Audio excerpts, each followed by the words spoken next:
So'nggi yillarda O'zbekiston fuqarolari Polsha, Latviya, Litva, Bolgariya, Germaniya kabi mamlakatlarda xalqaro tashuvlar sohasida munosib faoliyat olib bormoqda. Oylik daromad o'rtacha 2000–3000 yevro atrofida bo'lib, tajriba va ish hajmiga qarab bu ko'rsatkichlar oshib bormoqda. Bugungi kunda Xorazm mehnat salohiyati va kasbiy tayyorgarlik imkoniyatlari bilan e'tibor markazida. Hududda yo'lga qo'yilgan saralash va tayyorlash jarayonlari mahalliy kadrlarni xalqaro mehnat bozoriga, xususan Yevropa logistika tizimiga yo'naltirishga xizmat qilmoqda.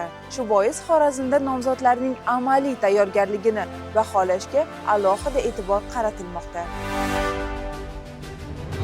Bugun Xorazm viloyatida xalqaro standartlar asosida fura haydovchilar uchun navbatdagi kasbiy imtihonga start berildi. Imtihon jarayoni ochiq maydonda tashkil etilgan. Nomzodlar belgilangan tartib asosida ro'yxatdan o'tib, bosqichma-bosqich imtihonga jalb etilmoqda. Har bir ishtirokchi uchun baholash mezonlari aniq va shaffof belgilangan. Saralash 2 bosqichdan iborat. Birinchi bosqich nazariy sinov bo'lib, unda xalqaro yo'l harakati qoidalari, Yevropa logistika tizimi va xavfsizlik standartlari bo'yicha bilimlar tekshiriladi. Muvaffaqiyatli natija qayd etgan nomzodlar keyingi bosqichga o'tadi. Ikkinchi bosqich amaliy sinov. Bu yerda ishtirokchilarning transport vositasini boshqarish mahorati, manevr qilish qobiliyati va real ish sharoitiga yaqin vaziyatlarda to'g'ri qaror qabul qilish ko'nikmalari baholanadi. Xalqaro yuk tashish yo'nalishi bo'yicha shofyorlarimizni Latviya ish beruvchilarining talabi asosida imtihonlar bo'lib o'tmoqda. Fuqarolarimiz haydovchilik yo'nalishi bo'yicha imtihonlardan o'tmoqdalar. Ko'rib turganlaringizdek, bir necha fuqarolarimiz hozir muvaffaqiyatli topshirdilar. Tabriklayman. Rahmat. Hozir imtihondan chiroyli o'tdingiz, ko'rdik, hammaga o'rnak bo'ldingiz. Ya'ni rampaga girishda ham, chiqishda ham, girishda ham 90 gradus, 45 gradus, zigzagdan chiroyli haydashni ko'rsatdingiz. O'zingiz taassurotingiz. Biz bir-ikki o'qituvimiz bo'lgani uncha qiynalmadik. Endi shundan beri bir zigzag rampa bajarsa oladi. Boshda bir vahima bostidan hozir yo'q, normal. Endi xudo xolasa chiroyli o'tdingiz. Tamam. Kelajakda siz endi xudo xolasa Yevropada ish beruvchilar qabul qiladi deb o'ylayman, chunki zo'r topshirdingiz.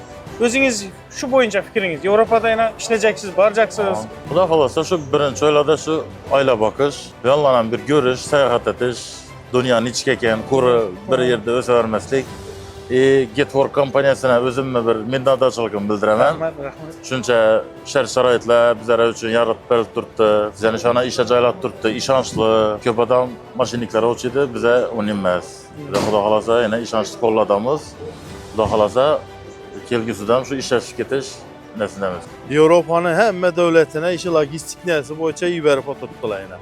Shuni fursatlar paydo bo'lib, bizlar ham yana o'qib shuni sohaga keldik yana. Xudo xolasa bir niyatla etib ekzamendamiz yana.